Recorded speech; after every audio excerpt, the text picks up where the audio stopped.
वो वायरस भी एक प्राणी है, हम भी एक प्राणी हैं। हम अपने आप को ज्यादा बुद्धिमान समझते हैं, हम समझते हैं कि हम ही सबसे ज्यादा बुद्धिमान हैं, लेकिन वो प्राणी भी जीना चाहता है और उसको भी जीने का अधिकार है। कोरोना वायरस भी एक जीव है और उसे भी जीने का अधिकार है।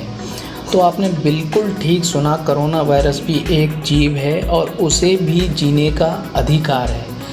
इसे यदि हम और ज़्यादा एक्सप्लेन करें तो भारतीय संविधान के अंतर्गत जो आर्टिकल 21 है, जो आर्टिकल 21 के अंतर्गत जो राइट टू लाइफ दिया गया है, जो जीने का अधिकार दिया गया है, वो कोरोना वायरस को भी है। तो इस तरह का ये हास्यास्पद बयान पूर्व सीएम त्रिवेंद्र सिंह रावत जी ने दिया है, जो कि उत्तराखंड के पूर्व सीएम रह चुके हैं त्रिवेंद्र सिंह रावत जी ने। तो दोस्तों आप देख सकते हैं देश में किस तरह के किस लेवल के बयान आ रहे हैं। आपने पहले देखा कि रामदेव के बचकाने बयान आ रहे थे, अब ये अजीबो गरीबो बयान सामने आया है। तो दोस्तों ये बहुत ही ज़्यादा हास्यास्पद बयान है।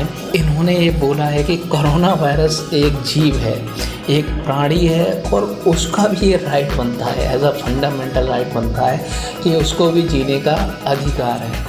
एक तरफ तो पूरा देश कोरोना वायरस के लहर से पूरा संकट में घिरा हुआ है और दूसरी तरफ इस तरह के बयान आ रहे हैं। कोरोना संकट के बीच उत्तराखंड के पूर्व मुख्यमंत्री त्रिवेंद्र सिंह रावत ये बयान दे रहे हैं, इस तरह का बयान दे रहे हैं कि कोरोना वायरस एक जीव है। तो दोस्तों यदि कोरोना वायरस को अगर जीव माना जाए तो जो भी लोग उससे लड़ रहे हैं, अपना जो इलाज करा रहे हैं या वैक्सीन लगवा रहे हैं, तो उनके ऊपर तो इस तरीके से तो वो तो एक कोरोना वायरस का मर्डर करने का काम कर रहे हैं, वो तो एक अपराध कर रहे हैं। तो दोस्तों ये सोचने की बात है, इस तरह के बयान आ रहे हैं। तो हम उनका बयान देख लेते हैं, तो देखते हैं उनका ये वीडियो। वो वायरस भी एक प्राणी है, हम भी एक प्राणी हैं। हम अपने आप को ज्यादा बुद्धिमान समझते हैं, हम समझते हैं कि हम ही सबसे ज्यादा बुद्धिमान हैं, लेकिन वो प्राणी भी जीना चाहता है और उसको भी जीने का अधिकार है। आपने सुना पूर्व मुख्यमंत्री त्रिवेंद्र सिंह रावत जी का ये हास्यास्पद बयान।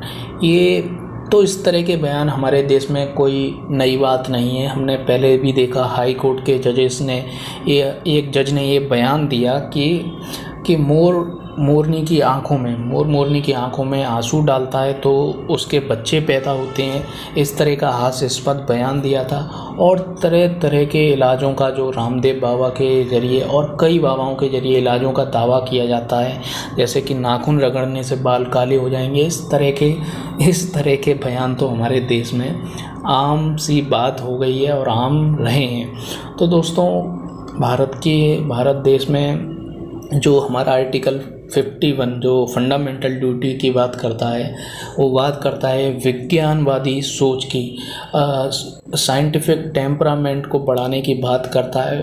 इस पर हमें विशेष ध्यान रखना है। जो भारतीय संविधान का जो आर्टिकल है 51A, जो फंडामेंटल ड्यूटीज़ हैं, उसमें से एक ड्यूटी ये भी है कि साइंटिफिक टेम्परामेंट, लोगों में साइंटिफिक टेम्परामेंट बढ़ाया जाए, मतलब कि जो विज्ञानवादी सोच है वो उनके अंतर्गत डेवलप की जाए, लोग अपने अंदर साइंटिफिक टेम्परामेंट डेवलप करें। तो दोस्तों ये हमारी एक विशेष जिम्मेदारी है और सभी लोगों की ये जिम्मेदारी है। तो दोस्तों आप कमेंट बॉक्स में कमेंट करके भी हमें बता सकते हैं कि आप इस वीडियो के बारे में, जो बहुत ही तेज़ी से वायरल हो रहा है ये पूर्व मुख्यमंत्री जी का बयान, तो इसके बयान के बारे में आप क्या सोचते हैं।